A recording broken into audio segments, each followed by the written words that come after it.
Um,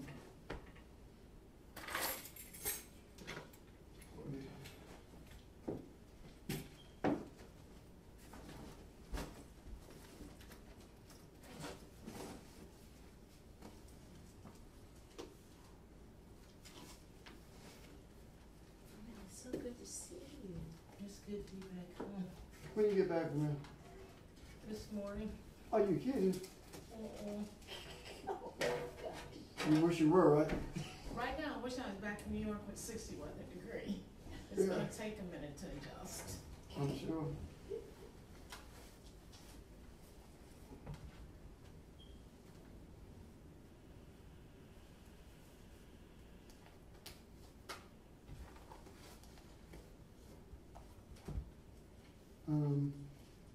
What was the verse in 43 that you were looking for? Say, sorry. I don't know which verse it is. The one I'm trying to figure out. What did you? Kush. Yeah.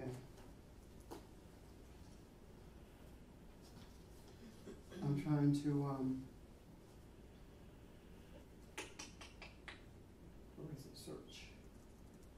Yeah, that's what I'm about to do because I haven't pulled it up in 43. You have it? Okay, it's in Isaiah someplace. Could be because is it or is it not in the King James Version? You Yeah. know, it is. Yeah. Kush. See. C. Oh, that's spelled C. Yeah.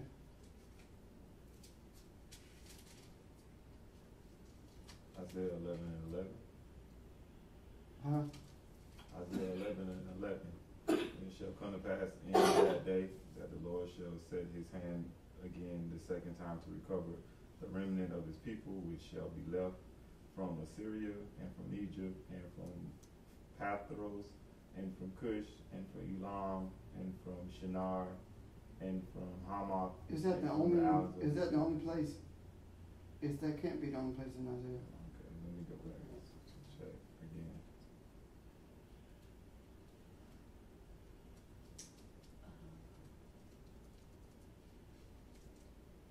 Can't be the only place.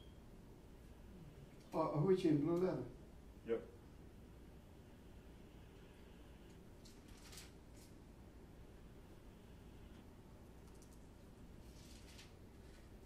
No, 43 and 4, depends on the version. For Young's literal translation, for I, Jehovah thy God, the Holy One of Israel, thy Savior, I have appointed Egypt thine atonement, Cush and Seba in the steed. 43, you say? That's 43 and 3. But the one you're talking about happens to talk about chains. Yeah.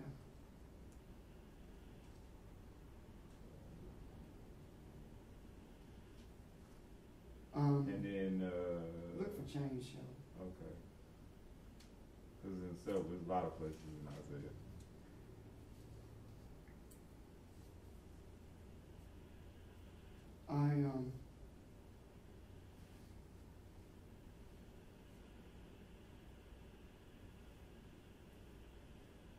I have a reason I'm gonna look at that.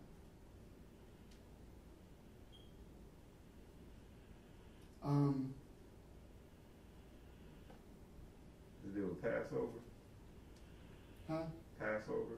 Passover, what are you talking about? Does it deal with Passover? No. Okay. You just can't say something to Passover after something, you know. I'm not smart like you, I can't figure out what you mean.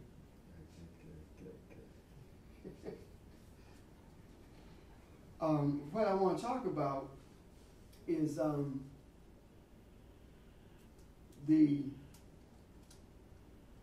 the idea of being brought back. That's what I want to talk about.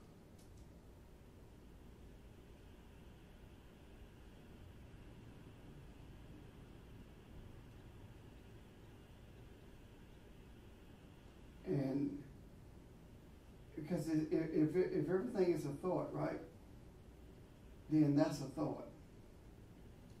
And I want to deal with it from the thought.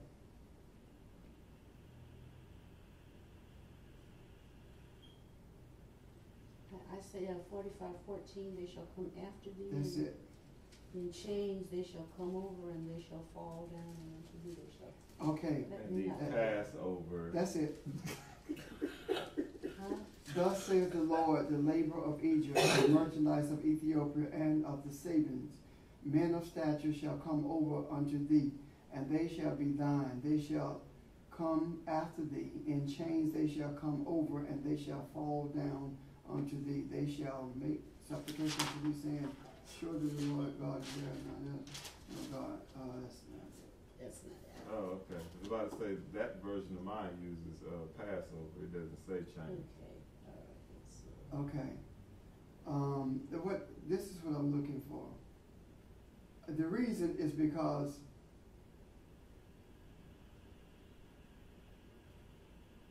if it's what I think it is, Oh, Ezekiel 19:4, but this is something else.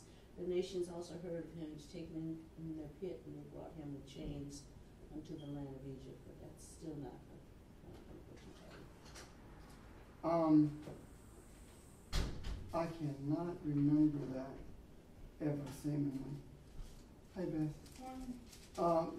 The reason I'm asking that is because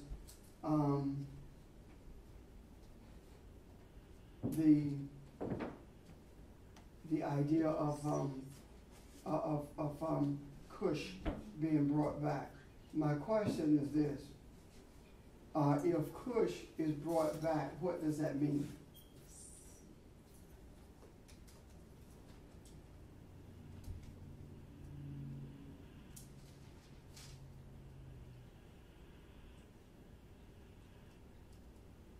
Maybe with chain, depends on the way chains, you look at what chains do. They keep you in bondage, they keep you imprisoned, they limit your movement, and so being brought back, if that means being freed of all of that. Okay, this is what I want to talk about. We talked about the whole concept of how we are what? How we are spiritual thought, right? Through Adam, Aleph, Dalet, Mem.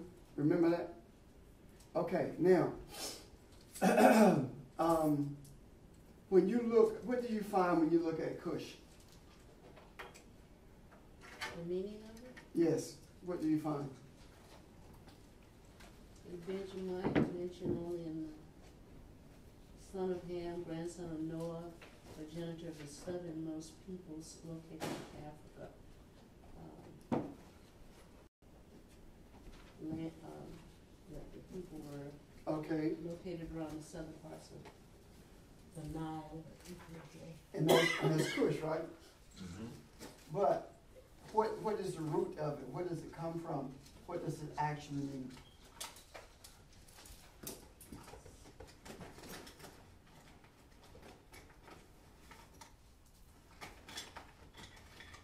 That's what I want to know. What does it actually mean?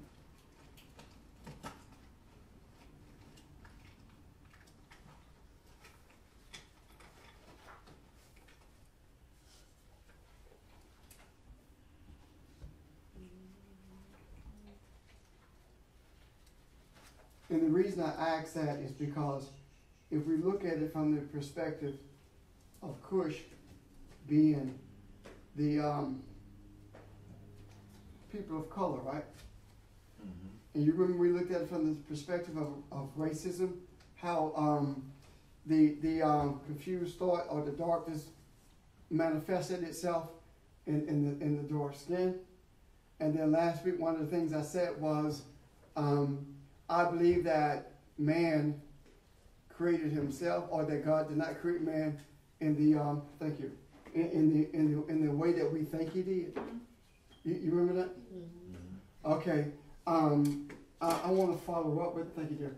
I want to follow up with that, and the way I want to follow up with that is this: that when we talk about the sense of the creation, it has to be metaphorical because God's hands are not small enough, to scoop up dirt, dust, and make a man. Are you understand where I'm coming from? How small would God have to be to make a man my size? So it had to be metaphorical, and the metaphor there relates to the creation of man. I think the way man brought himself into being is through his confusion as to who he is and his thought patterns. We are, as one writer put it, we are fossilized energy, and I think that's an excellent term for it. So if that's the case, then let's follow this little trick of racism again, if we may. Okay, let's start over. I want to show you a pattern here, and I want you to question it. Diane, look, I already brought some water in. My mind is just not a good mind. I don't know. That's okay. Maybe it happened because I just want you to have me some water. Mm-hmm. It worked. Ain't that excuse, right? Mm-hmm.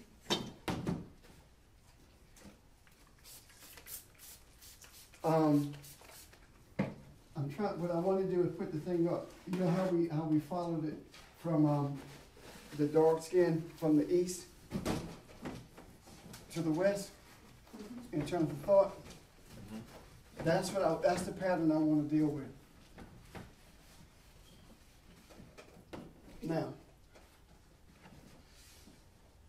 when we talk about the creation, we're actually talking about what? We're talking about what the Yahweh, right?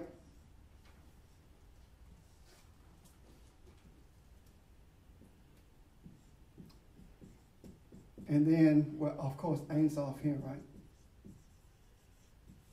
Okay? And then Elohim, right? Mm-hmm. Then the Adam. Now, let me ask you a question. How do you think, or at what point do you think the name Adam came into play in the second chapter? Did it not? Mm-hmm. And it came into play when? After he started naming, after you named animals. Started naming the animals. Okay, so my question is this. When he started naming the animals, did he not, at that point, determine his outcome? Or at least influence it in terms of the Adam? Because when he was created in the image of Elohim, right? Mm-hmm. He was spiritual and he was pure, right? Mm-hmm. Now, suppose when he named the animals, which we understand now are the thoughts, the base thoughts of men. Mm-hmm. Suppose then that as a man thinketh in his heart, so is he came into play at this point. That his thoughts began to be confused. So at that point, if his thoughts were beginning to be confused, the Aleph, the Dalet, the Mem, right? If you take the Aleph away, you have blood, right? Which is the physical part. So suppose he brought in the possibility for condensed thought, or the possibility for what we call man, or this fossilized energy at that point.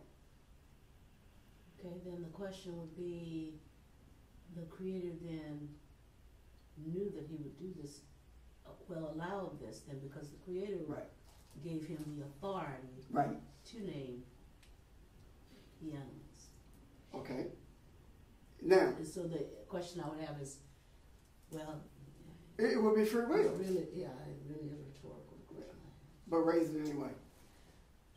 Why would he do that? But it's because he wanted him to have free will. He wanted him to have free will. Like yeah, and free will is a decision that you make without any influence from outside influence, right? Or pressures. That's what free will is.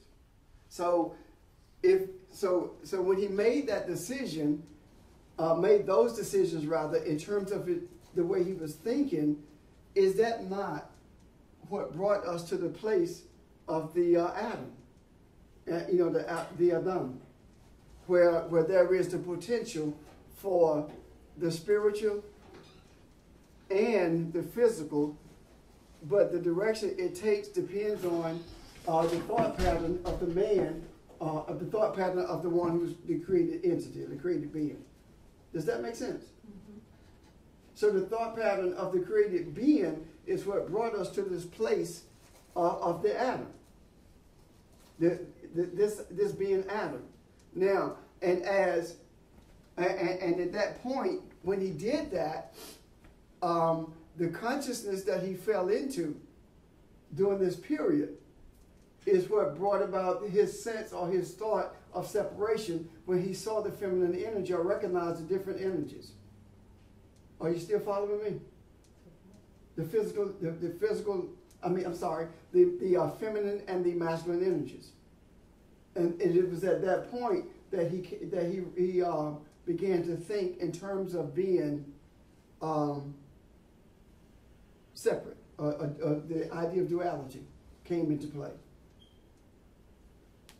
Am I making sense or am I rambling? The idea of duality and I'm had going to come into play, I would think, even before that. Okay. It's when, unicity was the creator, Okay. and to create something apart from self. That's okay. You're right. The idea of duality is already in the person, Uh-huh. in the being that's created. Mm-hmm. And I'm trying my best to refrain from saying person, man, because when we think about man, we think about people. Yeah. And at this juncture, we're talking about a spiritual entity that's called the Adam. Because keep in mind, Adam is man is translated from Adam, or at the time of the male-female separation is Ish and Isha. Okay? Now, what I'm saying is that at the point of, let's look at the point of Ish and Isha. What we're actually seeing there is emotions or energies that appear to be separate from each other. So what I'm trying to get to is, help us to see rather, is that when I talk about God then created us in the sense that we think that he did, I'm trying to help us to see that the creation came about as a result of the thought patterns, of perception. And that scripture says, as a man thinks in his heart, so is he, helps me to see this. That the way you think about yourself is how you really are. If you dwell on something long enough, that's what you're going to be. Well, the other thing is that if each one of us is a world unto ourselves, we do create our own world. Right. And so, even back when you're talking about the entity called Adam, before there was a awareness of the feminine,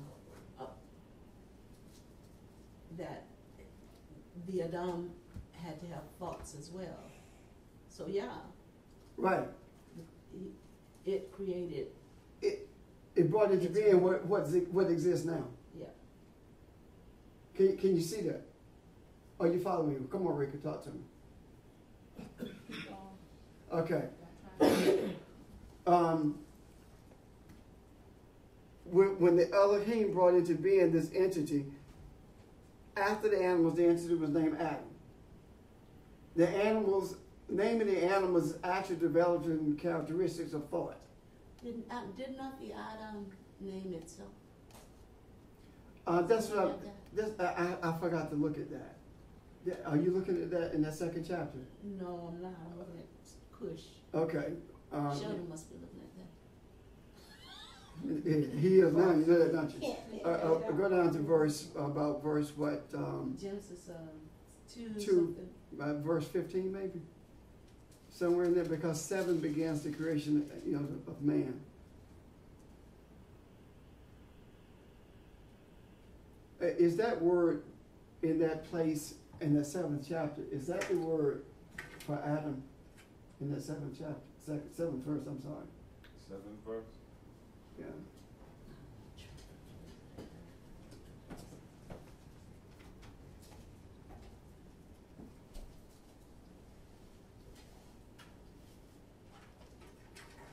That's what I'm trying to figure out.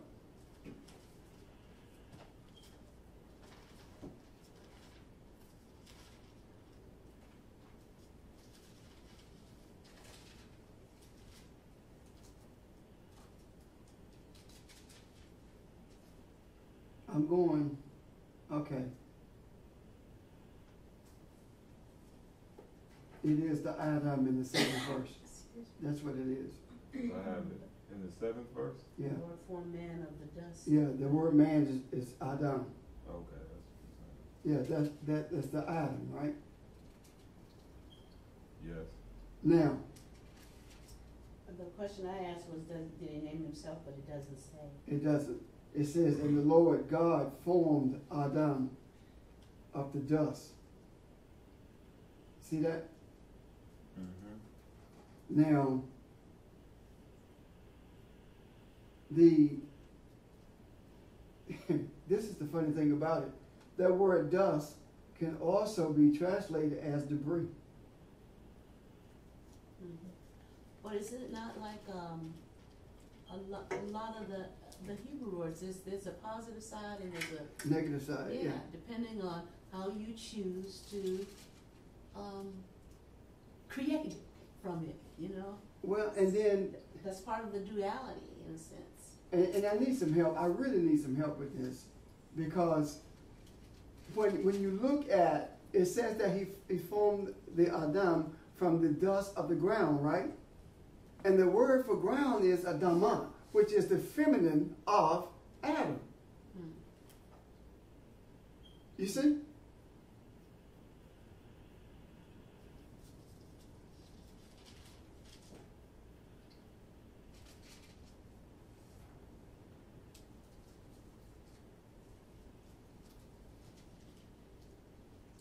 Come on, somebody help me. Is that the womb? Is that quote unquote Mother Earth? Is that the womb? Yeah. What I'm trying to understand is this. If the man was formed, the Adam was formed from the dust of the ground, right? That sounds like a womb, and it seems like the man is the manifestation of that womb of a possibility of anything from the ground. Okay, so if that's the case, then earth consciousness becomes the womb for the Adam. Got it? Mm-hmm. So earth consciousness, even the seed of earth consciousness was there when Adam was born. So if the seed of earth consciousness was there, that is the Dalit Mem, the blood, the physical, the potential for physical, for the condensed thought. And the one doing the forming is the Yahweh Elohim, the Aleph, the spiritual.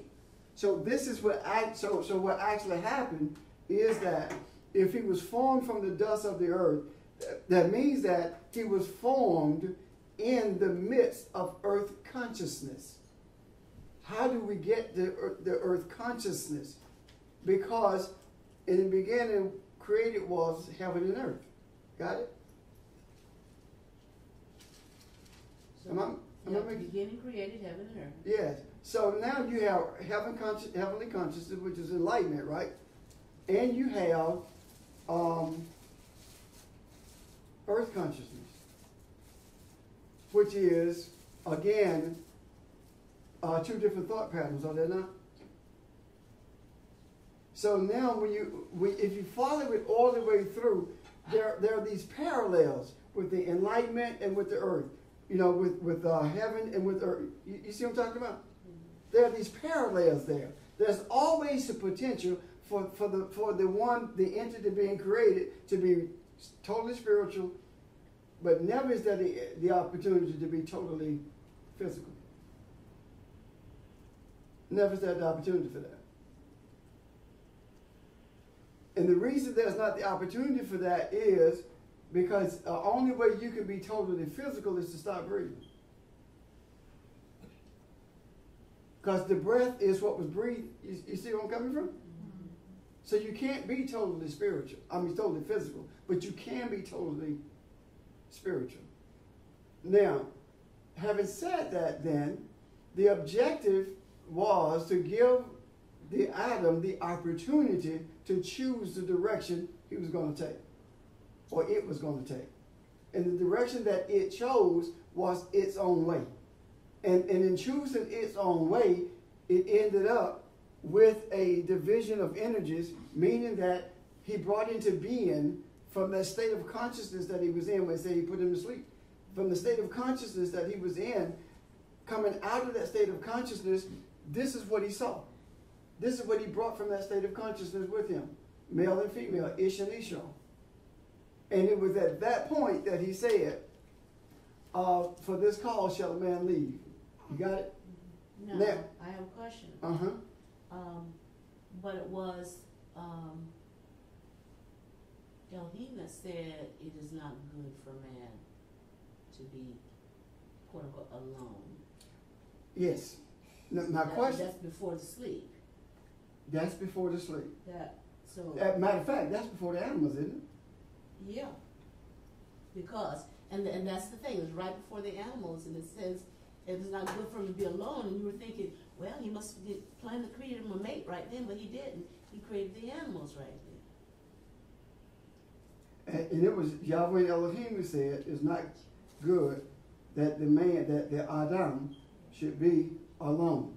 After you put the man in the garden, to dress the garden, to keep it, to cultivate it, saying, and then he told him right then, you can eat of every tree of the garden, but not the tree of knowledge, blah, blah, blah, blah, blah.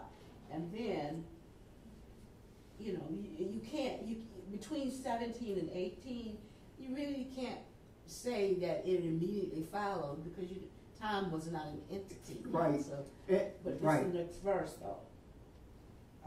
So he said it's not good that the man should be alone. And the root of that is to withdraw, to be separate, or to be isolated. Isolated from what is the question? Yeah. Because he didn't know he was quote unquote isolated. Isolated? No, he had no reason to know that. And keep in mind, we're not talking about periods of time here. We're talking about before time and space was. So if that be the case, then when the statement is made, it's not good for him to be alone. So what does he do?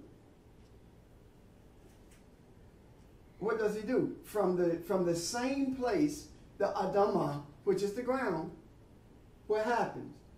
Yahweh Elohim begins to form every beast of the field. You see that? So is it at this point that the idea of being alone, is it being recognized as him not being a thinking entity? Not having thoughts of his own. I'm following what you're saying. And now he allows him to develop his own character by virtue of what we call naming the creatures, right? Mm-hmm. So once he develops his own character,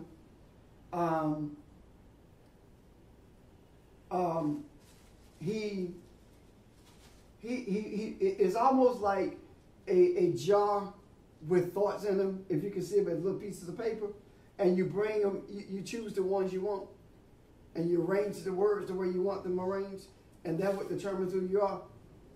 If you take, you got all these words out there, all these, and you choose the words, and that's what forms you, or brings about your personality or your character, or makes you who you turn out to be or want to be. And Did Adam mirror the Creator then? Because, I mean, you know, was the Creator in a sense saying it would be good for me to be alone? I mean, Yeah. and that's, it's you know, it's, why say that about the Adam? if it was not within his parameters as well. I'm looking at this, but and Bob, after he does this, look at what I'm saying. He goes into the depth of consciousness, right? Yeah. And once he does that, what happens? That's when the whole idea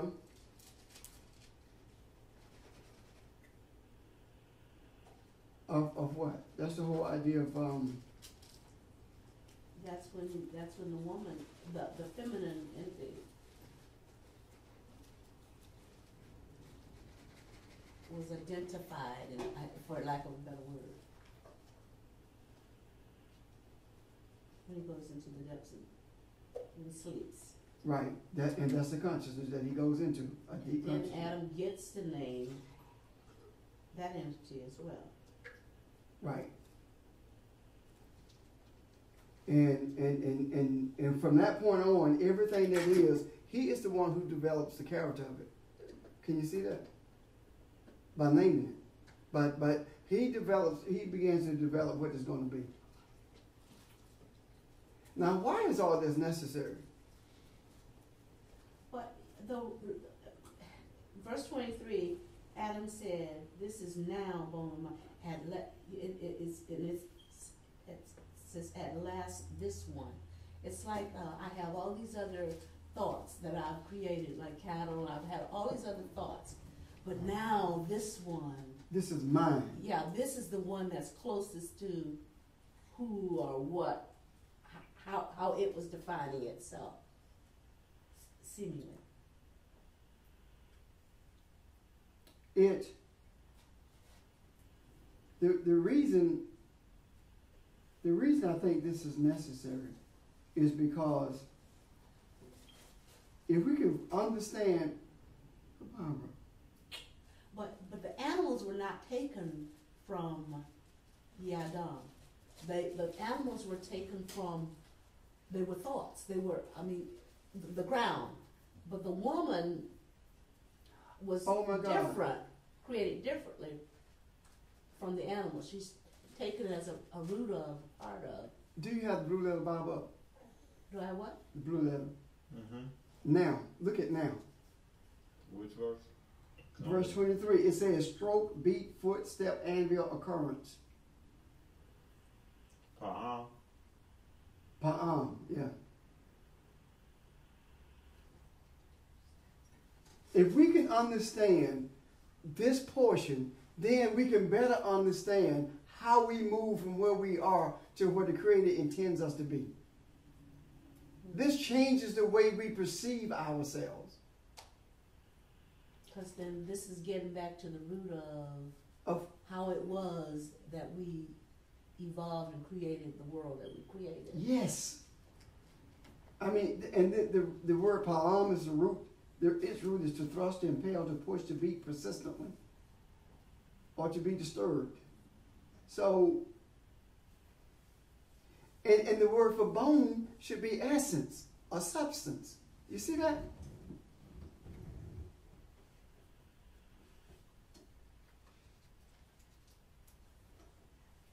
So then he's saying that then, unlike the animals, this feminine entity is the essence of me, Adam. Not Adam's creator, but the essence of Adam. Yes. So yes. That might be the root of when he begins to, by identifying the woman, that might be when he begins to see duality. And In a sense. And if you actually recognize it. Recognize for what it is. So keep in mind now, this is not talking. These are perceptions. Even though he said, these are perceptions. So when he does that, he's talking about this is the essence of me. Right? That's what bone is. This is my nature. And because of that, I'm going to name her. I'm going to give her her character. And look what else he said, flesh of my flesh, but it wasn't flesh yet. Right. So what does flesh mean? The We root know of what that, it usually means. to bear, to publish, to preach, to gladden, bear news, to announce. Or it's if it's the essence of who I am, right? And he's not flesh yet, then he's talking about his nature. I have a question. Okay. Yeah. And I know that we said that there's not really time going on, but in 7, it says he breathed into his nostril, right? And man became a living soul. So he's not flesh yet? No. He doesn't get the actual skin until the 3rd chapter. After the quote unquote fall in the garden. I think it's 3:20, is it? Where he gets the flesh.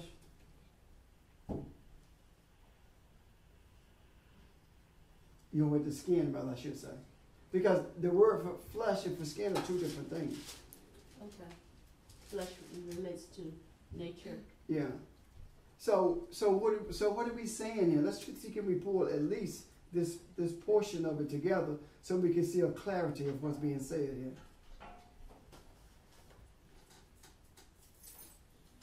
So up to this point then, I mean, you can't do it unless you just talk it. Yeah. Up to Okay. this point then,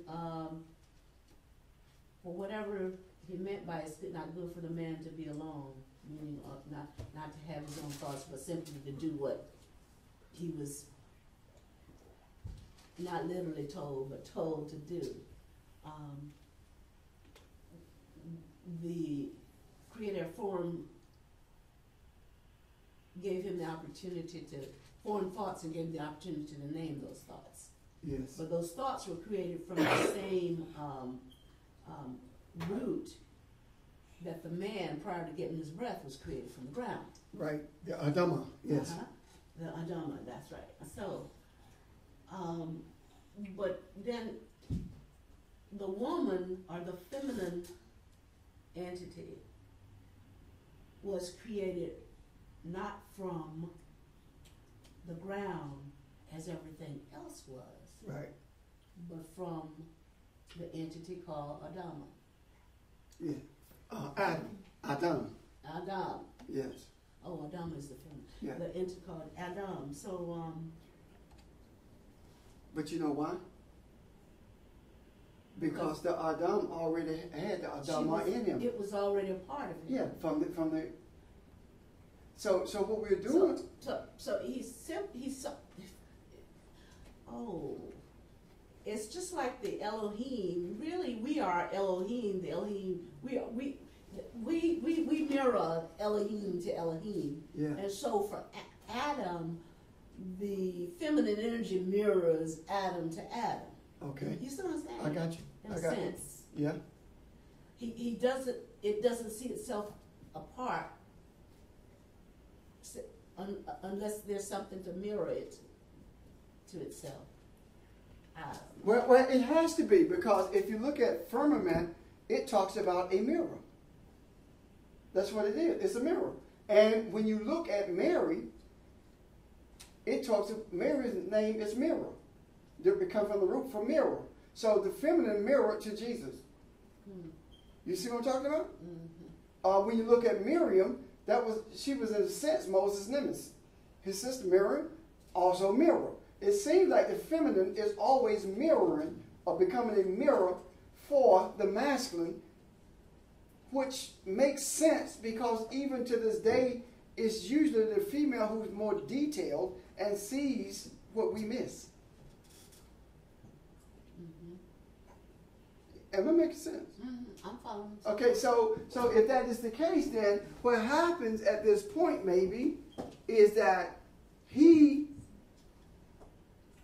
gathers from within this feminine energy, or the energy that's different than the seed energy, and out of it comes these condensed thoughts, and he goes into this deep sleep, and coming out of this deep sleep, this is what he ends up with.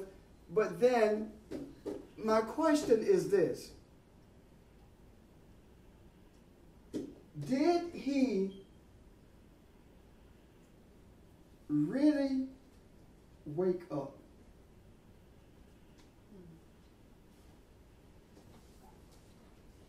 Because if you look at that, it never talks of, it says, and the Lord God caused a deep sleep to fall upon Adam, and he slept, and he took one of his ribs and closed up the flesh instead thereof. And the rib which the Lord God had taken from man made he a woman and brought her unto the man. And Adam said, there's no place in there where it says he woke up. Can you see that? If there is no place in there where it says that he woke up, then we still sleep. That's what we've been talking about. Okay, now, What does what? sleep mean? A state of consciousness. So, this was before, this was before the choice between the two trees and the Adam had been told before even the animals were created from the ground about these trees, right? Mm-hmm. Yes, because it was in the previous. But this is before the actual choice was an action took place to partake of the tree of knowledge. So, are we saying then that he was in this, the state that he was in was sleep when he did that? And again, I'm just talking, and is that part of the illusion of wakefulness, but we're still asleep until we become aware? Oh my God. I got it. Listen to this. If you look at sleep, it says trance. Trance? Yes. Or if the root of it goes into unconsciousness, which unconscious is a different state of consciousness. Yeah. Yeah. So, but when you look at slept, it's a totally different word. And it talks about to sleep, but it also says to remain a long time, or to be stored up, or to be festering, or to cause to sleep, to entice to sleep. So, if he caused him to go into a trance, right? If the trance was brought upon him, and he went into this trance for a long time, got it? For an extended period, then is it that the trance that he is in, or that we are in, is it that we are supposed to bring ourselves out of this trance by seeking?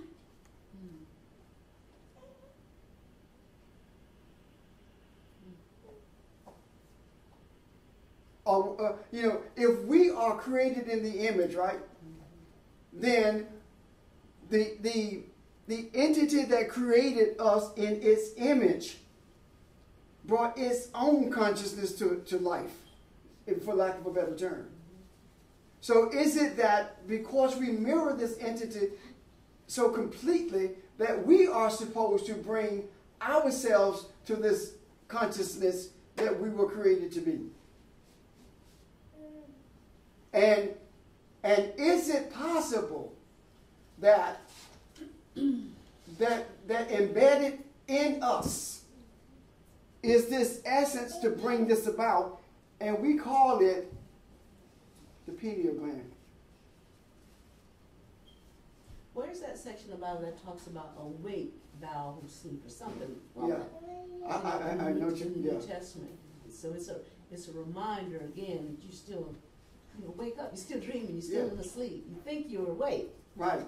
You've been asleep so long. You think you've been dreaming so long. You think that's the reality. And that's what I'm saying. That at this point, because when you really, really look at it, it does not talk about being awake. In this, it doesn't talk about him waking up. It just said it was presented to him while he was in this deep sleep.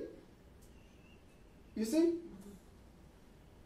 We assumed that he was awakened because it says that he took a rib and formed this entity and presented it to him. We assumed that he was awakened.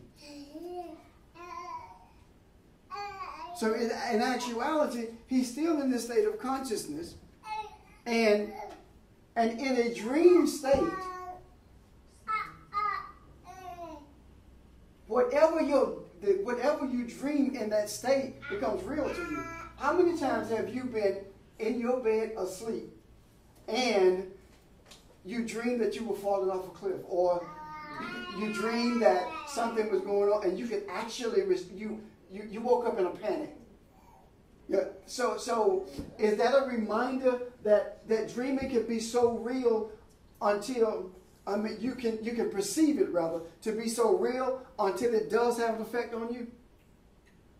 To remind us that we are asleep. And I never shall forget, not long ago I said to you that Clark had said to me, I was talking about being an indigo child, and she said to me that all her life, she's always thought that when people wake up for school, that she was actually putting them to sleep, but she was actually awake when what we call sleep. That was her actual thoughts about that.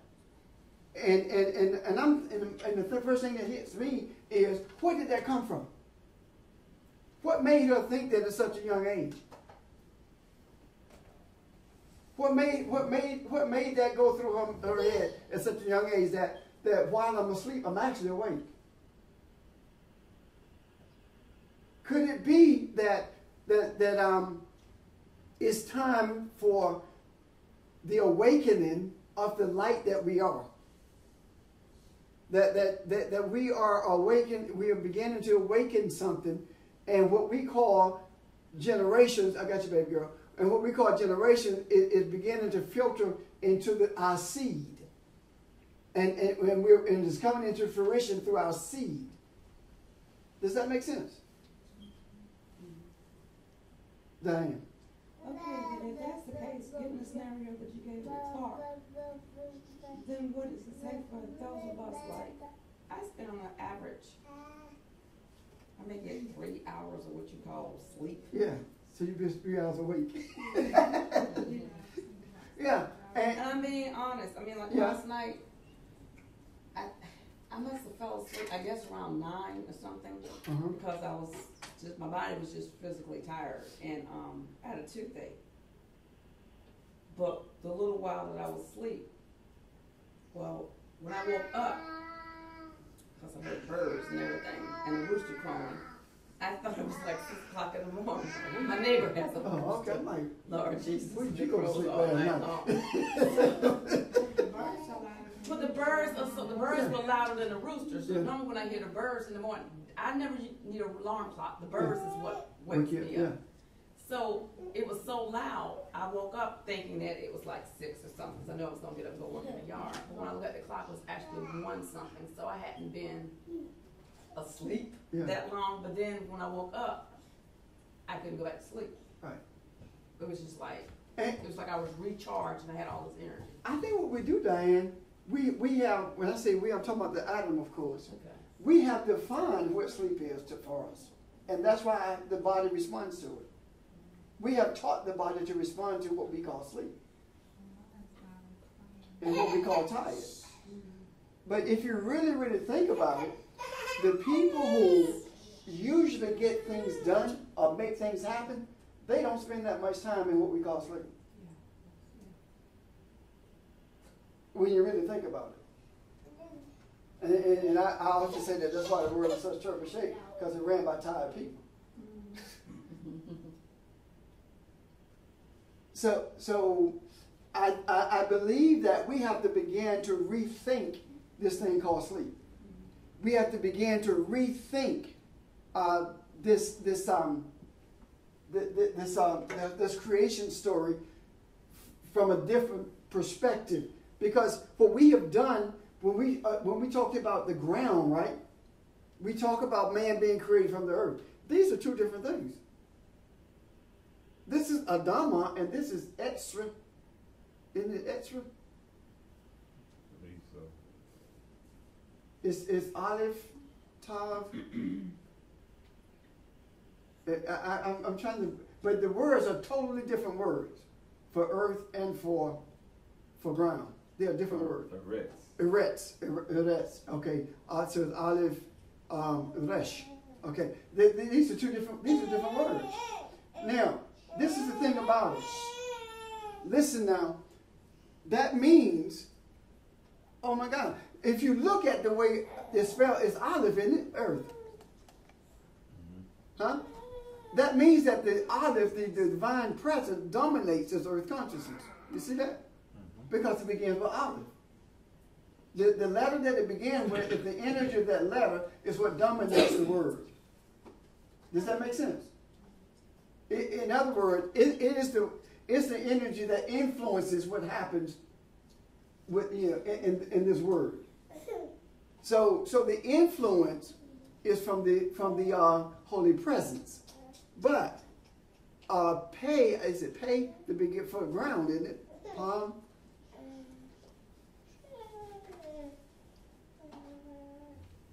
Is it pay? Palm. For ground. And I'm thinking the reason is because pay is mouth.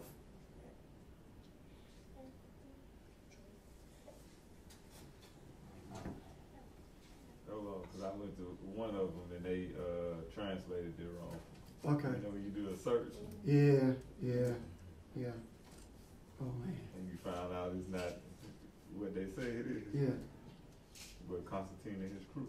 Yes, Lord. I had to deal with some of that last night. A question that a lady asked me last night about that.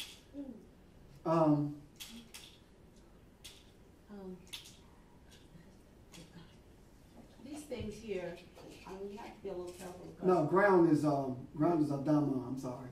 It's not. Eretz, okay. It's I was ground. looking Yeah. for a fat out. Okay, it's Adama. This is my point. This is the point I'm trying to make with earth, ground, and Adam, right? All of them were dominated by the Aleph. Does that make sense? To me, from everything was going on and what Elohim did to Adam, is he was pushing Adam to a point to give Adam free will, and through that free will to hope. Adam basically had to bring himself back to the point of being Elohim. That's Right. why he was naming the animals and all the other stuff. The whole thing of putting in charge was more so to make you not so as a reactionary person or entity, but more so one that takes initiative. That is the whole entire point. And that's probably the reason we find ourselves pushing our children the way we do. To take the initiative, do things. Don't be a follower, be a leader. You know, take the initiative. Remember who you are. That kind of thing. Because it looks like it's pushing you to do the opposite of what religion does. What it says you should do as far as just Be a sheep. Yeah, it's telling you to be proactive. Right. Well, you would have to be. Look at this. The earth began with Aleph, ground began, a man began with. You see all of this? This talks about Aleph and Dalet, Mem, and Hay means earth, soil, ground. Okay. But Aleph is still the beginning of all of that. Right. So let's back up then to let's go back to the sleep, because it is actually a trance, right? What it's actually a trance. Okay.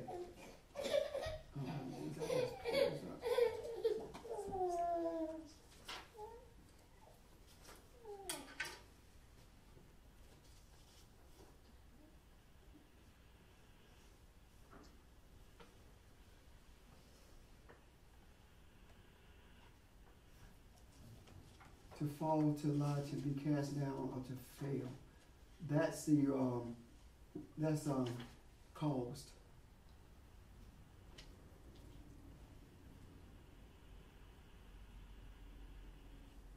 Oh my God, this is.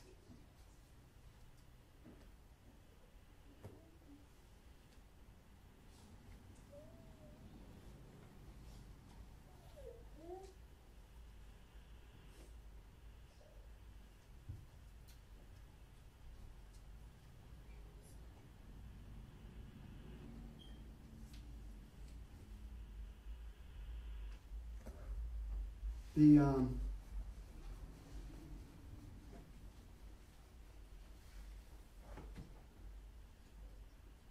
Tesla. What is Tesla? For real? Yeah, Tesla. It's something that I looked it up in the in ancient Hebrew, and it was something else that Tesla meant, and I'm trying to remember what it was. It had to do with. It's not in the root to solid. The root is lame or limb. Yeah. But it's someplace else.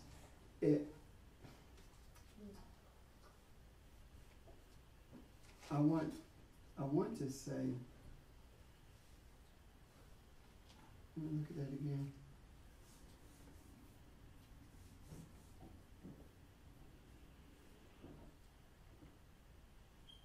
I want if he took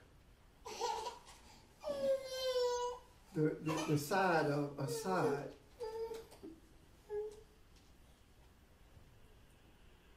Okay. If he took a side of him, right, that means he took his essence, right? That's why he recognized, well, when he said, this is bone of my bone, essence of me. So he recognized the energy being there, and if we see it as masculine and feminine, then they are mirrors, Bob. Well, look at this too. It says simply, it talks about Aleph, and the energy, intelligence, force of Aleph by itself cannot manifest by itself. Right. But with a suitable living container or vessel, the light that it is can be revealed. Right, okay. And the vessel that desires to receive for itself alone will conceal it. But the vessel that desires it to receive it, only a vessel that loves, that desires to receive for the sake of giving to others, can keep the Aleph in motion and reveal the light. And so it's beyond physical existence. It's beyond time. It transcends all of that. But the way we reveal it, we're the vessels that reveal it. Okay, so if he says, because she is my essence, I can walk away from everything else. That's selfishness. Yes. Which, at that point, it hid the Aleph.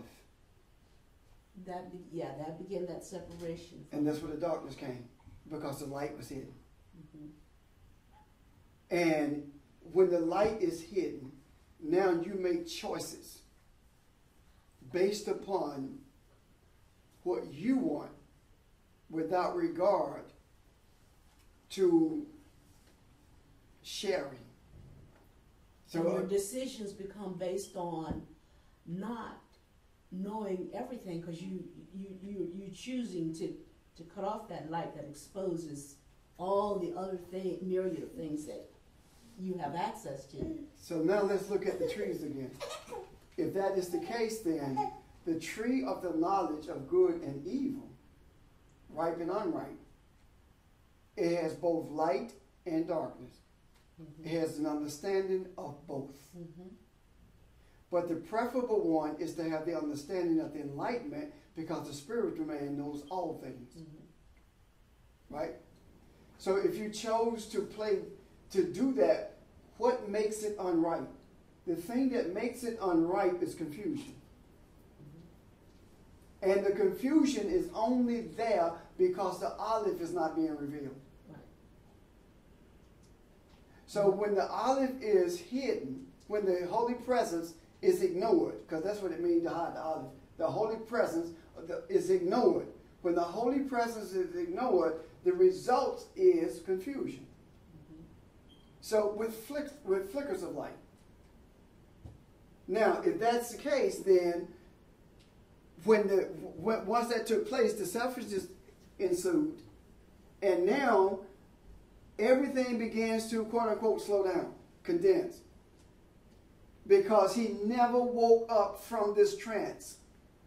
So everything he dreams about doing, it becomes real to him. And the him, of course, for lack of it, I should say maybe. And right now, in this trance that we are in, we are struggling to reveal the olive. We're struggling to make known the divine presence. We're struggling to become the vessel through which the light is manifested. We're struggling to be beginning, to be Bet, the womb, out of which all the energy flows that is. Am I making sense? Hello? Okay, now, if we're struggling to do that, right, then what happens is we begin to produce after our own kind in terms of what we call humans. We keep doing this not to perpetuate the deep sleep that we're in, but we keep doing this waiting for the time when Messiah, the Messianic age, comes about. Meaning, we keep doing this waiting for someone who is willing to do whatever it takes, or ones who is willing to do whatever it takes to reveal the olive, to reveal the divine presence, to become the curtain that's torn in the temple, so to speak. Does that make sense? So by him saying, this is bone of my bone, flesh of my flesh, and then the other statement he made about leaving father and mother, which is the source. Yes. Wisdom, understand, leaving father and mother, then that set into play the beginning of the hiding of the olive. The olive. Yeah. And let's start calling it olive. We say olive, but that's also divine presence. Mm-hmm. Or divine presence. Yes. Now, if that being the case, now follow me with the tree. So in order, but the selfishness that we created, right, has a desire to continue living. So what does it do? It begins to instigate more confusion. So this whole idea of what that we've been talking about racism is instigated out of selfishness. That its root is in selfishness. Because slavery was all about what? Selfishness. Greed. Right? It was all about selfishness. Because keep in mind, at one point, there were white people in slavery. Of course, they were called indentured servants, but some of them were not released. But we were the ones who proved to be able to withstand, the workload and the heat, etc. So all of this is the low-hanging fruit on the tree of good and evil. What I'm saying is that every time that we are selfish, we're eating the fruit of evilness. And every time that we are not, then it's the fruit of enlightenment. And the Creator did it that way so that we could always have access to the light if we chose to. Does that make sense? Which means that had we eaten from the other trees, that would have prevented us from having access to the light. Because if we had eaten from the tree of life, in this state, it would have wherever we are, in the dream would have continued forever and ever. Right. Because it would have given divine life to whatever we dreamed. You see, that's why everything is temporal. That's why everything that we bring into being is temporal. Because it does not have divine life. This chair is temporary. These clothes are temporary. Everything we dream. Because everything that we have brought into fruition came from where? The mind. The thoughts. Didn't it? Go ahead. I'm trying to formulate this one right here. Okay. Unpack two. And I'm trying to see if it ties in with that. Is it possible?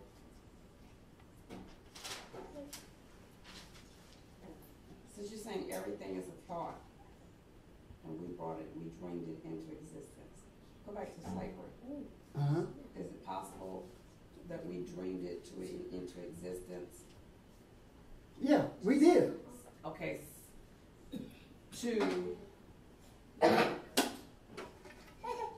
Okay, the reason is what you're looking for. That's Okay. This is the reason it came into existence. If slavery had not come into existence, then the thoughts would have continued being separate. Because everyone lived in separate, what we call separate geographical locations, right? Mm-hmm. But when slavery came into existence, it created an environment of wealth. Plus, it took both people at each end of the poles, the darkest and the lightest, and brought them to one place, bringing those thoughts back together. Now, let me complete the thought.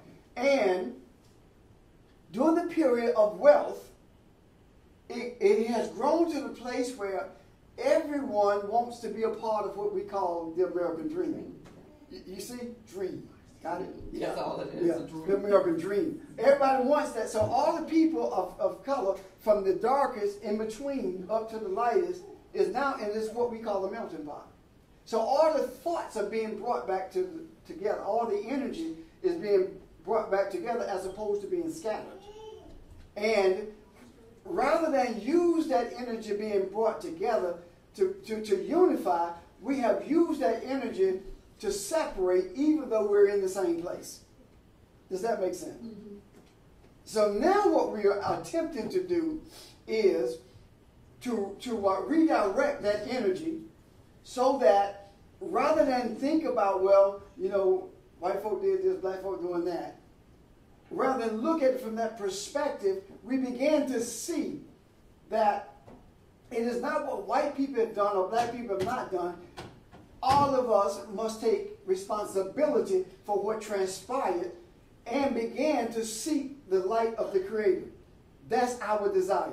Once that begins to happen, then the thought comes together in one place, the light begins to shape itself, and you get to the place where this is no longer necessary in terms of the body, because now we are awakened. And once we are awakened, then this is no longer needed because you do an Enoch type thing. You're spiritual now. You're totally light. Can you see that? Yeah. And that's what happened to Jesus. When he reached that state of accepting or understanding or functioning as Elohim, what he was created to be, look what happened. When he manifested again, he manifested in this sleep world that we live in. And he was able to move through solid objects without any problems, and to appear anywhere he chose to, simply by thinking. And keep in mind, he said, y'all will be able to do what I did too. Did he not say that? But he did not exclude that portion of what he did. So the idea of it is to begin to, I suppose, to struggle as much as we are, to see the root of all of this meaning, the root of the Adam, the root of the Eve, the root of the Lilith, the root of everything that is alluded to in these particular scriptures. And I believe that it is not I, nor is it Barbara or Sheldon or even any of us for that matter who keeps bringing us back to the Genesis story. I don't think that. I believe that what keeps bringing us back to the Genesis story is a desire to wake up. When my life really changed in terms of this journey that we're on, it was when I left Mount Calvary. And this is the interesting thing. In December, the latter part of December of that year, the previous year I left, the latter part of December, I went away for a 7-day sabbatical. During that period that I was gone, I went through 1st, 2nd, and 3rd chapters of Genesis, and every word by word, just translated from a concordance. Of course, I didn't see what I see now. The first Sunday in January of that following year, that's when I left. So I believe that, looking at it retrospectively, of course, I believe that the search for who we are started at that point, in earnest. Because from that point to this one, no matter what we have taught, not just me, but inclusive of all of us, no matter what we've taught, it seems like we're always brought back to Genesis. So I believe that there is something, well, I know there is something here that the Creator wants us to see. And right now, it may seem confusing, or it may seem like, well, why are you doing that? It doesn't matter how confusing it is at this point. The struggle now is to shed ourselves of all of the misconceptions that we have been fed over the generation so that we can see clearly instead of seeing through a glass darkly. Does that make sense? So it is necessary for us to keep digging in this, I do believe. What you got, Bob? Cush. Okay. You asked the question, Yes. started all of Right. this. Cush is similar to Ethiopia. Right. And this was it was inhabited by black men, and they were very rich. Meaning the dream had gotten so good that the physical richness for Cush is what was important and what mattered. Right. And so the bringing back in chains has to do something with stripping all that away and helping Cush, meaning the attitude of Cush, find that opportunity to discover richness and waking up to who you really are. Okay. And that's why Cush had to be brought down a notch and put in chains, be slaves instead of rich Down a men. lot of notches Yeah. from Yeah, from very wealthy. Right. Like the libraries of Timbuktu. Okay, what you just said Yeah. tied in with the second part of my thought. Okay. And it's back to, can you explain why the thought of slavery is back to something you said also? Then how is it, or why is it that the thought of us, Yeah. the attitude idea of Cush, Yeah. being the only thought that could endure slavery? The reason is because everything that came out of us is in us. That doesn't make sense. Rewind. Yeah, this one. It's like the olive being revealed in that head, right? Everything that came out of us is in us. Example. If you look at it from the perspective of our standing at that point, right? And all the people of color came out of us. These are the thoughts, right? Okay. Now, we did not lose it all. These thoughts are still in here. And that is the reason we can be creative in any area that we choose to. This has nothing to do with racism. Okay. This has everything to do with origin. With what? Origin. Okay. You understand what I'm saying? That has nothing to do with racism at all. Nothing at all to do with racism. The seed of everything that is still here in this blackened soul. It's still there. It is no wonder that in this wilderness, it must be the seed of the Ethiopian that becomes the eyes in this wilderness. Look at what happened. Barbara just said something. When she talked about the wealth, the physical wealth, that flipped.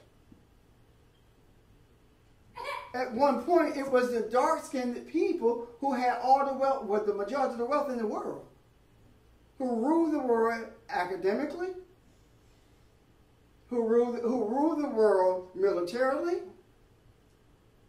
Think about it. At one point, so the thing is flipped totally, has it not? Why? Because the comfort level was keeping us in a deep sleep. It takes something to shake you to wake you up. And when the script flipped, not only did it bring us together,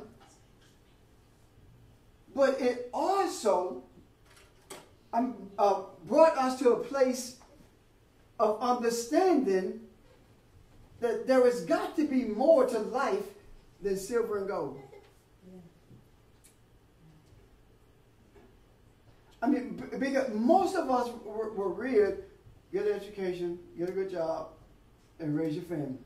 You know? But we're also told, go to church. No matter where you go, connect yourself to a church. That's what we were taught, weren't we? And I think that part of that is the desire to reconnect or to realize the connection of who we are. Does that make sense? So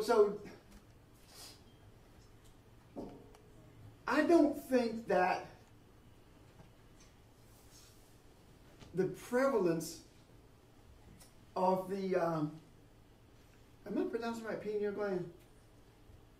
I don't think the prevalence of the pineal gland in the artwork of the East, in statuettes, in the religious settings, every religious setting in the East, and in this country, in the West as well, from indigenous people, recognize the pineal gland as being the source of enlightenment. Some say pineal, some say pineal. Pineal, yeah. So then, slavery, in a sense, did what Abraham did as related to his people. He had to leave. We were so ingrained in where we were. We were so stuporous in our wealth. we mean yeah, I know what you're talking about. That and that, you know, nothing could move us, and so slavery was the thing that ripped us apart from culture, from family, from whatever, and put us in a whole different environment. Yes. So now, this is the opportunity for us, being a spearhead for the whole of mankind, to awaken and to reach and to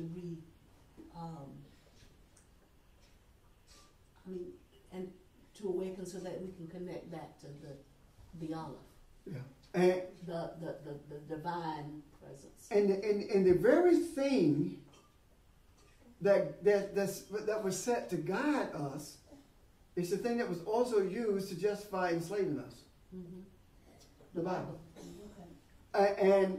And right now, it is Cush, the young Cush, who rejects the Bible as being a tool of a white man. You see where I'm coming from? Why? Because if you find, when that takes place, you will also find the same people talking about the wealth of the ancient us. There is a desire to get back to that, but there is no going back to that because there's nothing to go back to. Either we move to this journey of beginning or we perish.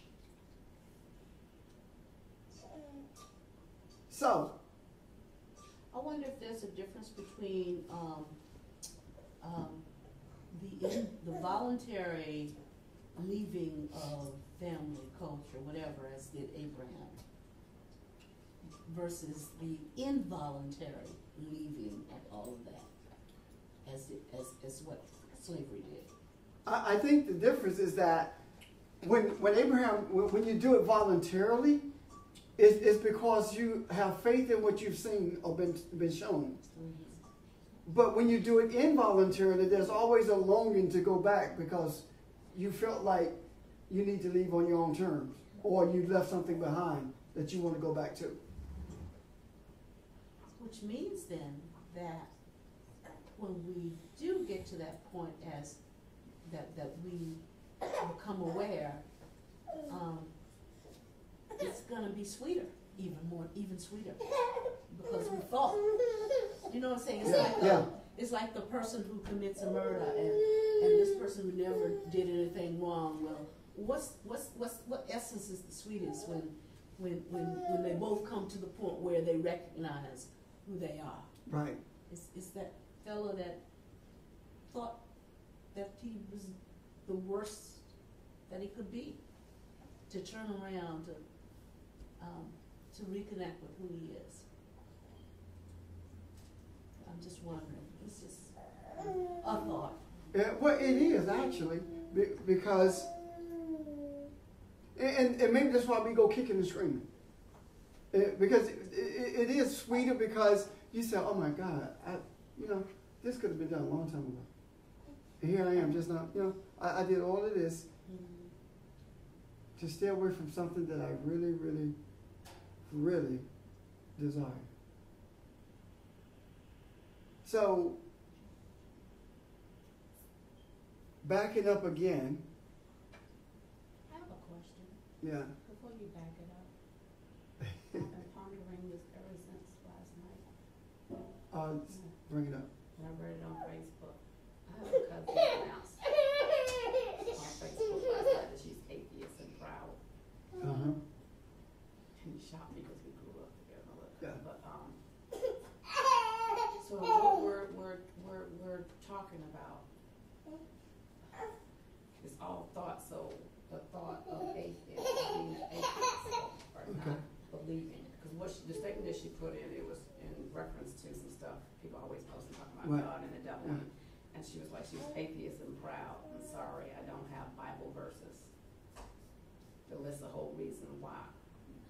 List with a whole bunch of reasons why you're gonna die and go to hell. Just live life in your true authenticity. And when you die, you're just dead. Okay. Atheism. Where does it come from? It comes from religion. People are atheists. Everyone who I've heard profess being an atheist, the first thing they make reference to is going to hell. That's the first thing they reference. Why? Because they have not gotten answers when it comes to hell. The only thing that they are told when it comes to heaven or hell is, if you don't have Jesus, you're going to hell. That is not what the scripture says. The only thing they have about hell is you go burn in hell. That is not what the scripture says. That is not what it says. If the truth of what's in the book was taught, then answers could be given and the thoughts would change in reference to that. It is being ill prepared with something you're supposed to be prepared to do. That brings people to a place where they say, the hell with it all, I don't believe anything. That's what does it. And for the last few weeks in my Monday night class, I have been talking about hell. And and the questions have been hellacious. Because a lot of them are coming from a Southern Baptist background. And when you look at it, it says that in Revelation that death and hell shall be cast into the lake of fire. If you go burn in hell, why are you going to be cast into a lake of fire? You see? Now, when you look at the word lake, it talks about haven. So a haven is a place of pleasure, of repose, isn't it? A restful place, a place of safety, isn't it? So you're going to be, so death and hell will be cast into the lake, into the haven of fire. What is it talking about? Death is what we have right now. This deep sleep, this idea of belief that we're separate. Hell, and hell is eating from the tree of the knowledge of good and evil, but constantly eating the evil fruit. That's the hell. Creating an environment of conflict in our lives. And heaven is light or enlightenment. And so when you become enlightened as to who you are, then you begin to minimize the hell in your life. And the greater degree that the hell is minimized in your life, the more pleasure you find in living. So when you start looking at that and began talking to people from that perspective, and you see that that's what's actually in the book, and that the whole concept of hell as it's been presented through the church came through Dante's Inferno, which was accepted by the Catholic bishop and the Pope as an example of what hell is. When that is not what the scripture talks about. And when, if you want to look at it from the Hebrew perspective of a Gehenna, Hades, it talks about the place of the dead, or the lower world. That's what it talks about. And when you look at its word, it's a torment. You find whatever the word, I think it's torment, it makes reference to God. It's in the New Testament when it talks about, and they were tormented night and day, I think it is, the national chief, that kind of thing. The word, it talks about the supreme, it makes reference to the supreme God. So is that torment? I'm telling you, there was a time about 15 years ago, maybe, this preacher tried to be very negative toward me and made a statement that I had read my own Bible, but we were actually using the Amplified Bible and they had never heard of it, and said that I had read my own Bible. But now that I think about it, I should have. Because when you look at the way things have been translated, they have been translated to manipulate people as opposed to inform or enlighten.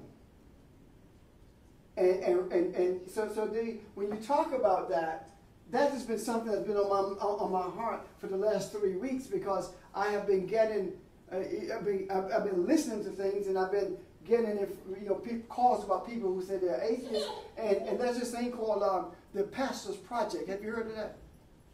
It's a Pastor's Project thing that people who were pastors who have become atheists find refuge in being together. They met, I believe it was in Tennessee last week, a couple weeks ago. And every one of them that I've heard make reference to the reason they could no longer believe is, the first one is, I cannot believe that a just God would allow somebody to go to hell because of their geographical location. In other words, what about the indigenous people they just found in South America who've never heard about Jesus? Are they going to hell? You see, that's crazy. That scripture does not say that. And what they run to is John 14. Jesus says that I am the way, the truth, and the life, and no man gets to the Father except by me. That scripture is not talking about what they interpreted it as saying. Those are the kinds of things that cause people to then walk away from it all because they're not getting answers and they don't know how to find them. So, and I guess it's good to be an atheist right now because that just leaves you wide open for truth. yes. Instead of the bondage of all that's been put in you from religion. But you know, well, when I read hers, I can't think about it. She's actually called teenage to me today. Because right now, the oldest brother who she's living with, he and his wife are atheists too. So with her coming out with a lot of what she was saying, I see why she's saying it now because she's with them. So it's just like I move with you and you're the what you call devout Christians. You don't instill that in me. But the point in which she made it on Facebook is after I read through all the stuff, I was like, it's so much stuff that people who say they are Christians and go to church that put out there on Facebook. I'm like, oh my God, you putting this out there. It's like, if I'm already searching and I'm confused, you just make it even worse. Because everything is the devil is a liar, the devil's a liar, And something else she put on, she was like, wow, I'm sick and tired of people finding excuses or blaming somebody or trying to make someone else straighten out the mess that they've already created in their life. It was pretty much like take ownership for the things you do instead of either blaming it on God or blaming it on the devil. I can see the whole And that's the reality of it. That's the reality of it, yeah.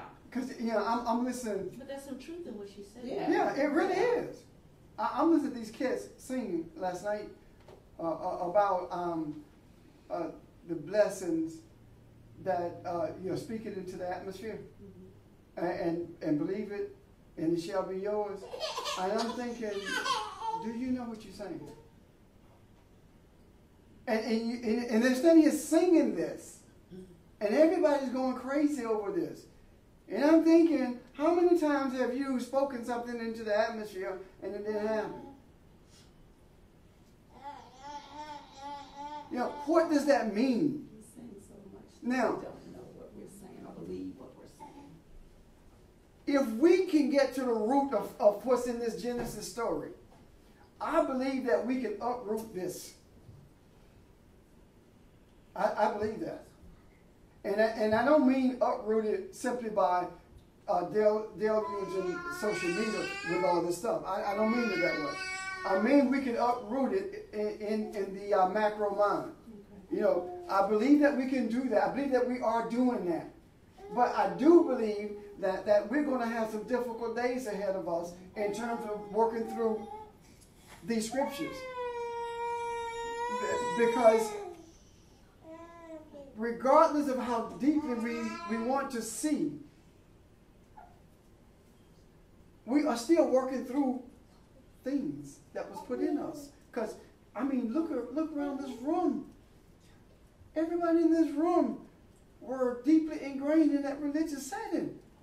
We taught the stuff that we see is not real. We were the ones who taught this, So we are still working through stuff. But I still think that it's embedded in this deep sleep.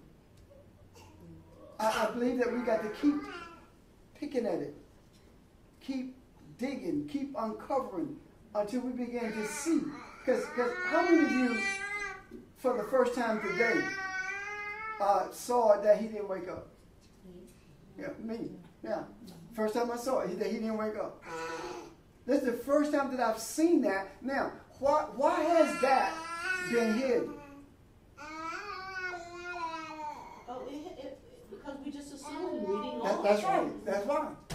And it's been hidden because the olive was not revealed. When the olive is revealed, you begin to see. What do you begin to see? There is not that much difference between the words in the Hebrew for light and mystery or esoteric. When the olive is revealed, you begin to see the mistress. And they're no longer mistress, they're reality to you. You got me? But as long as we're in that religious setting, the olive is not revealed. It's hidden. It's like A divine person, I should say. It's like that Hebrew saying that the divine presence is hidden in plain sight. Yes. And it's hidden right in physicality. Right. I mean, that's why we're here, to see it. If we just only recognize it. If we just close our eyes and open our eyes, we can see it. Yeah, close our eyes and open your eyes. And I wish that there were magic words available to open that pineal gland.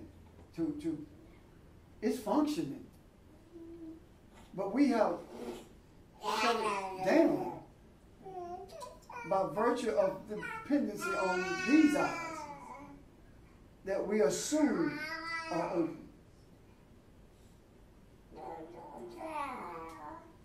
It's pretty much like, I guess the eye of an artist is pretty much, and I remember being in a workshop once, and then we were told to close our eyes. And the instructor, he just put out a whole bunch of stuff. With your eyes closed, you can see so much, you can paint this picture just from words in your head. So it's like looking back, seeing us as mankind or thoughts or whatever we are now, that we don't have that third eye where we can see or imagine anymore. It's just that we just shut down. So we only believe what we, like you said, what we see with these eyes instead of the real eye. And this fossilized stuff is not real. I mean, even when we look at the idea of earth and ground, we were interchanging those, thinking that they were the same. That the ground is a the part of the earth. If he had been made from the earth, how come he didn't say that? From the dust of the earth. For some reason, you have to believe that he said what he meant to say. I cannot assume that it meant something else. I just think that the Creator is smart enough to say what he meant to say. I just believe that. Yeah. So we're at a junction now where we need to not only dig deeper into the sleep portion of it, but the Adama, the earth thing. I mean the ground, Adama, the ground thing, and the Etzrit, is it? Eretz of the earth, and the Adam of the man. All these three things are interchangeable. And not interchangeable, so interrelated, I should say. But given what you're saying, remember what I was telling you about last week when I was saying about the tape recorder to record? The thoughts where I can produce I can produce a whole book at night while I'm sleeping. It's rolling. If I could just get something to record it. But when I'm awake, it doesn't flow like that. That's what's happening with me with the letters. I'm asleep and I'm in school. I see the letters. I remember the connections. And that's where my understanding came. Because I've been reading, we've been reading this stuff for how long, my God. But the understanding was not, the wisdom of it has always been there. but the understanding has not been there. But that's where it came when we call this sleep thing. And I can see the connections, but there are parts of it when I'm in this state I cannot recall. And I believe I can't because it's not time. And so let's see, can we put this thing in the bowl? The whole idea of our coming into existence. I'm sorry, existence is a poor choice of words because we did exist before the breath, and the breath gave us life. This whole idea of our being created begs us to look beyond the physical results of our confusion and understand with a depth and intensity, or understand with a depth and search with an intensity that Jesus tried to instill in his disciples when he Nicodemus, when he said you must return to beginning. That's what we have to do. Return to beginning, but we can't get back to beginning without going through these stages of Adam, of male and female, of Elohim. You know, we have to go back through this. The wisdom of it is lying right in front of us. The understanding of it is actually married to the wisdom, but we don't see it yet. We don't see it yet. But I do believe that we're close to it. What you got, Bob? I was just looking at the word awake, and every time it says it, from Judges all the way through. Give us an example of it. Psalms 108, 59. Thou therefore, Lord God of hosts, the God of Israel, awake to visit all the heathen. No, that's not it. I read it. Awake, awake. This is Psalm 44. Awake, why sleepest thou, O Lord? That's not it.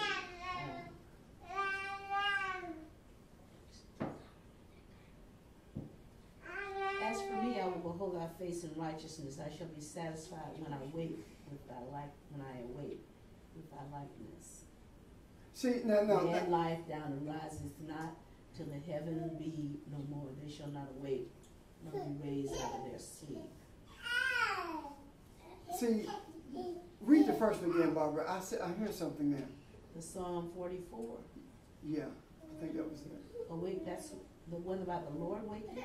No. You lost it. That's okay. Go ahead, Pastor. What I think I saw was, when I awake, I will behold the resemblance. The resemblance. Yeah, that's. You see what? That's what we're talking about, isn't it? Well, when we wake up from this illusion of physicality, then we receive the resemblance that we have to the one who created us. Because if you look at the word image, Psalm 7, huh? 17:15. Okay. If you look at the word image, it also means resemble. It's the same word.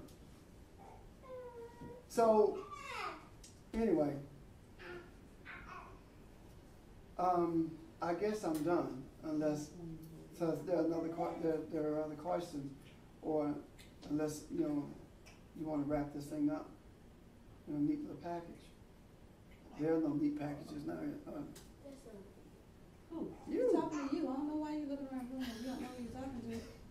Not Sheldon, is you, Shekinah. My hand was somewhere else. Okay.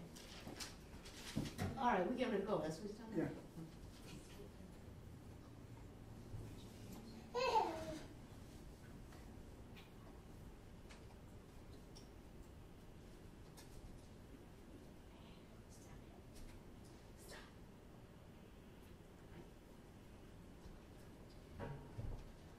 I read it somewhere, Sheldon. You may have read this. But the Hebrew word for female and male has the same dimension as the Hebrew for Shekinah. Yeah. The truth of light and the light of truth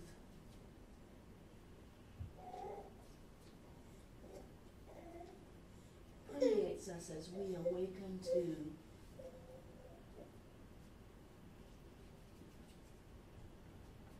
the gods that we are. The God that we are. And both of those are correct, God and gods, one but many. God's meaning us all. Yeah, yeah. Something I noticed when you say close your eyes, and what Bob just wrote, and look through your eye. You didn't see what I wrote there. And also what we were talking about earlier as far as Adam being put in a position where he had to do things to be proactive. Yeah. Well, when you close your eyes, you are forced to use your imagination and create what it is that you see versus just looking at it through the material. So even in that aspect, you are being forced to create these things. So at the same time, when you are asleep, that could be your deeper level of consciousness. Creating that is what you actually see. We're not limited by the physical, as you are when you open your eyes and you depend on the physical. Right. The physical eyesight, you're just pretty much just reading. You're in control because you can look at it through the perception that you wish to look at it through. But at the same time, you're not actively controlling it all, so to speak. But when you're in a state that we call sleep, it's actually true perception. We're untainted without the distraction. Okay. What did you write, Bob? Oh, I just wrote what you said, but the divine presence is hidden in plain sight. We need to close our eyes, EYES, and open our I. Yeah. Just I, not Yeah, the letter so I. it can be letter I, Yeah. which is still related to the planet. Right. Okay. That is so true. Yeah, it is. Because the I is the one who sleeps. That's all. What all those crazy shaman and indigenous people and medicine men and all the monks do. Yeah, continuously, right? Yeah, they don't look at Jesus. They look at Jesus in themselves. Right. Well, the Jesus of themselves. Of themselves. Yeah. And that's one. Heard that song? Yeah. That's one of the things that we need to continue to reiterate about who Jesus is. You know, I saw one of the things on the board was be led by Jesus and be saved by Christ, or something crazy like that. Mm-hmm. It's almost like people don't, when they say that you got to accept Christ, they're not thinking about what they're saying. You have to accept Messiah. One of the things that you can do, if you want to post it, is not one time did Jesus ever tell anybody they're going to hell. Not one time. When I am moved to post something, Yeah. which is very Rarely. Rarely, because I- normally no hits come back alive. It'll just be something I post and it'll just make you just think. I mean, I think last week I maybe was moved to post something. Jay and Rainier responded that they like. With this, I'm gone. So. Yeah. Okay, this is it. I've not read what Jesus said you got to be saved. I read what he said you got to be born again. Mm-hmm. And that's been translated wrong. So if you're waiting on, here I go getting in trouble again. If you wait on Jesus, the man, to deliver you, you'll never get delivered. It's not going to happen. It's not going to happen.